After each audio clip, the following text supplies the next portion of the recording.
Hi there, good morning. Welcome to the IFEX 2016 happening right here at Cdessia Trade Fair Complex in Coimbatore in India, and today is the second day at the expo. We see a lot of crowd, it's milling with crowd and it's busy, and we have with us in our Forace Polymer stall this morning a special guest. He is Mr. Reddy. He's very well known in the industry by that name, and he is the Executive Director for Synergy Green, which is based out of Kolhapur, Maharashtra. Welcome, sir. Thank you. How are you doing today? Doing well. Okay. Have you been visiting other stalls here this morning? Yeah, I've been to all the stalls yesterday. It's quite interesting to see. What would you, if I were to ask you, what is the mood of the whole expo today? What would you say? No, it's really good actually, because whatever the initial feedback I got, that there may not be much response because industry is not doing well. This is the kind of the feedback. But I see totally different scenario after coming down here. It's really good. It's much better than what we expected actually. And what do you think about the Forace stall that we are sitting here right now this morning? Yeah, it's really good, and we every year we visit the Forace stall. Our association with Forace is much longer. So we started our business relationship with Forace from 2004 onwards. Wow, from 2004? That's yeah, more than 10 years now. Yeah, more than 10 years actually. In fact, we were early entrants in fine-tuning the Forace product. That is the Furon, which is the one of the benchmark product for the Forace. Okay. We were involved in trials for the Forace and establishing the product in the market. And from there onwards, the Forace started growing like. That's what I was going to tell you. That was my next question. Forace has seen exemplary growth over the past few years, and what do you think about the quality of their products since you've been in the industry for long? No, we could really dependent on this product. We use this material extensively without looking back this product. That's one thing. And the second part is the value chain actually, the kind of the cost controls and other thing. Then going back to the backward integration. So always they kept a control under the cost structure actually. That's a very good part of it, without compromising on the quality subject. That's the key for the success of the project. That's right. Okay, so it's having good quality and at a better cost, affordable cost. That's right. That is the key strength. Okay, wonderful. Tell us a little bit about your organization. We hear that you were with Larsen & Toubro for a long time, and now you have your own company. Tell us a little bit about it. We are into wind turbine castings manufacturing sector actually. We produce large size ductile iron castings to wind turbine industry actually. We started 5 years back, and today we reached a level of around 1,000 tons per month actually. But we have ambitious plans.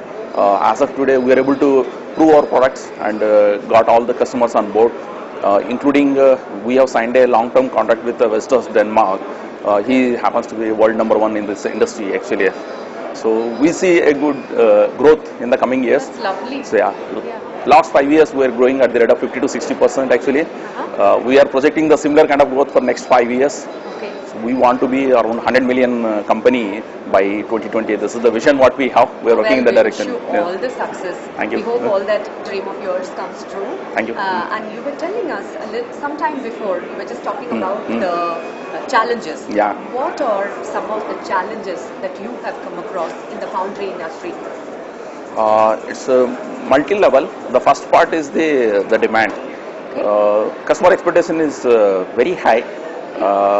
Due to poor economic conditions actually, customer comes out with a very short notice for the requirement of the castings, and a lot of fluctuation in the demand hurts the foundry capacity utilization actually. So this is the big challenge from the market front actually. Demand supply mismatch? No, it's not like that. See, if you look at our industry, we are into green power actually. There is no problem of growth in this industry actually.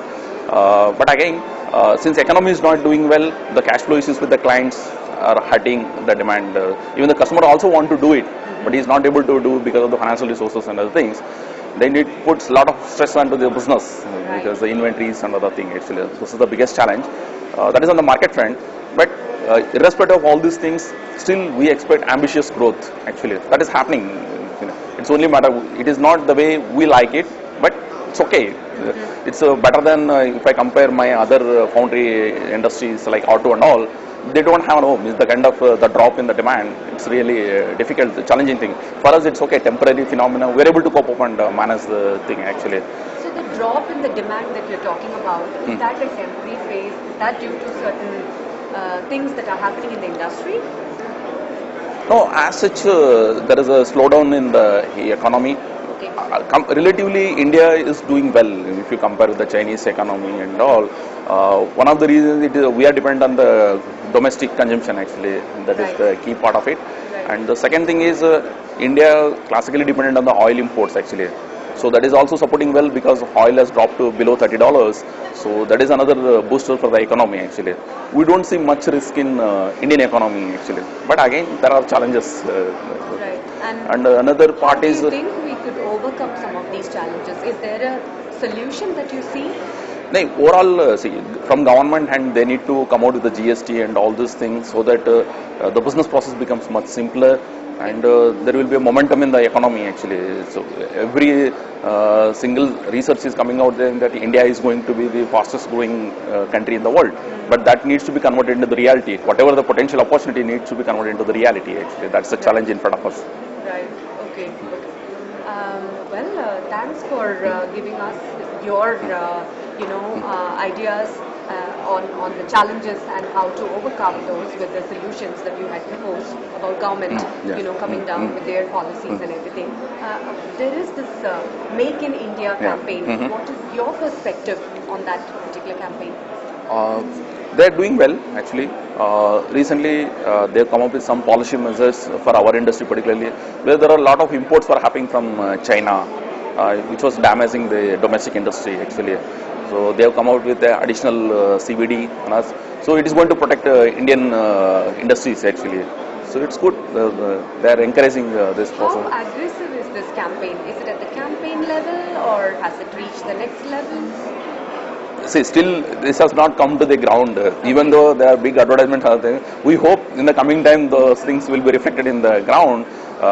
It is like just another initiative. That's how it looks like actually. Right. So government needs to do a lot rather than using the buzzwords, whether it's smart city, make in India. They're all big words, but that needs to be transformed actually. That's how tangible it is going to. The ideas are always there. No, yesterday we were debating on the smart city. Right. So they use a big word actually. What they are going to do is small thing in a smart city. That is not the thing. They should come out with a big initiatives, do it in a big 100,000 crores budget for a smart city for the country. It is nothing, it's peanuts. Even for advertisement also it's not sufficient for 1,000 crores actually. So they need to come with much aggressive thing rather than coming with a makeover marketing tools. Means it may be good for the campaigning for the next elections, but that is not right. They need to do much more than what they are doing. Right. I know. One last question, what are your views for the next 4-5 years? Where do you want your company to be? What's your vision? We want to be a market leader in the country actually. We are almost in the number 2 position. Probably in the coming year, we should be able to reach a number 1 position. We want to create our foundry as one of the manufacturing hub in the world. Means that is the kind of the vision what we have actually. We have all kind of technology and all things. It's all about the resources and claiming up with this thing demand. So that's the key. And already we have clients. We don't see any risk in achieving these targets. So probably by 2020 we should have around 50 to 60,000 tons per annum capacity in place. That's not far off. 2020 is not far off. We should be able to do it. I think just another 4 years. Yeah, sure. We should be able to do it. Yeah, well, we wish you very good luck on that dream of yours, that project of yours. Thank you so much for stopping by at the Forace Polymers stall today, and thank you for giving your valuable comments to us. Thanks very much, and we wish you a very pleasant day here at IFEX. Thank you. Thank you.